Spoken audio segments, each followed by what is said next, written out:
His allies are under pressure from public opinion that's shocked at the use of Western weapons in a conflict that's creating millions of refugees, famine, and much loss of blood. The decision was made, we're going to support you not with military force, but with technical assistance and support to make sure that your forces can protect your sovereignty.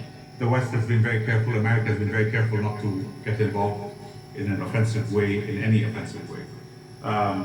But clearly, Saudi Arabia has spent a lot of money and built its military on the West, and it requires ammunition, it requires supply. And if that does not come, Saudi Arabia will take its business elsewhere. This is not foreign aid coming from the West. This is being paid for at top dollar.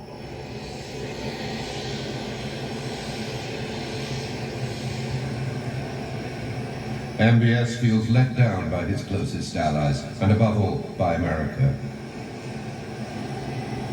Barack Obama, whose country no longer depends on Saudi oil, is disengaging from the Middle East. Worse still, when he goes to Riyadh in 2016, it's to their amazement to announce the signing of a nuclear agreement with the sworn enemy of the Saudis. None of our nations have an interest in conflict with Iran.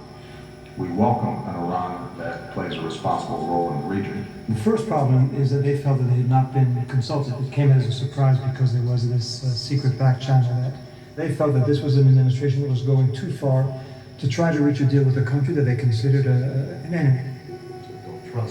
If Saudi Arabia is being treated like this by its historical ally, that's also because it's getting bad press in the West. And finally, true and lasting security also depends on governance that serves all its citizens and respects universal human rights.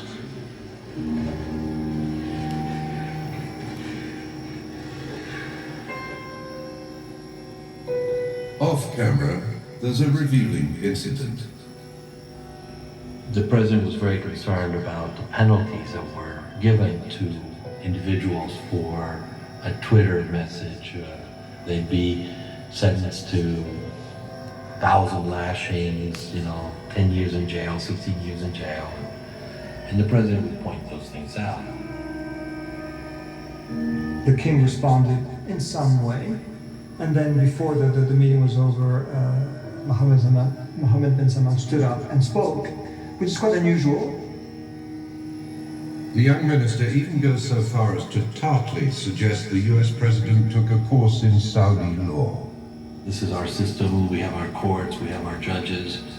That was the striking moment of that visit. It was clear, I'm overstating it, but it was pretty clear who was boss, or at least who really had the ability and the capacity and the desire to push back, and it was Mohammed bin Salman. Within the US administration, some are alarmed at his rise to power. To their eyes, the bloodshed only confirms